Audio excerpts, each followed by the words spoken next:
મોરબીના કહેવાતા વિકસિત વિસ્તારના રવાપરા વોર્ડ નંબર 11 માં આવેલી આસોપાલવ સોસાયટીના રહીશો નરકાગાર જેવી સ્થિતિમાં જીવવા મજબૂર બન્યા છે। તંત્ર દ્વારા વિકાસના મોટા દાવાઓ કરવામાં આવે છે, પરંતુ વાસ્તવિકતામાં સોસાયટીના રહીશો પ્રાથમિક સુવિધાથી વંચિત રહી ગયા છે। રોડ, રસ્તા, સ્ટ્રીટ લાઇટ અને સુરક્ષાના અભાવે અંદાજે 7 જેટલા એપાર્ટમેન્ટના પરિવારો પરેશાની ભોગવી રહ્યા છે।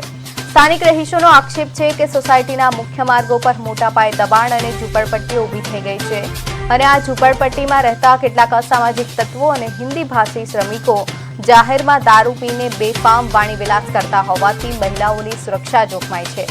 પરિસ્થિતિ એટલી હદે વણસી છે કે અનેક પરિવારો હવે પોતાના ફ્લેટ છોડીને અન્ય સુરક્ષિત સ્થળે સ્થળાંતર થવા મજબૂર બન્યા છે। જો વહેલી તકે આ સમસ્યાનું નિરાકરણ નહીં આવે તો આગામી દિવસોમાં રહીશો દ્વારા ઉગ્ર આંદોલન કરવાની ચીમકી ઉચ્ચારી છે। સારી એવી પ્રાથમિક સુવિધામાં એક અમને રોડ સારો કરી દો, ચોમાસામાં તકલીફ ન પડે, પાણીનો વ્યવસ્થિત નિકાલ કરી દો અને સ્ટ્રીટ લાઇટ આ જે અમારી થોડી ઘણી એવી માંગણી છે એ માંગણીને ધ્યાનમાં રાખી અમારું કામ થઈ જાય એવી અમારી આશા છે।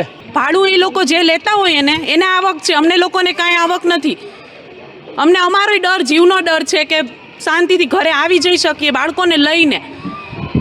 એટલે બસ આ બે વસ્તુ છે અને એક સ્ટ્રીટ લાઇટ વગર અંધારામાં જવું બહુ અઘરું છે।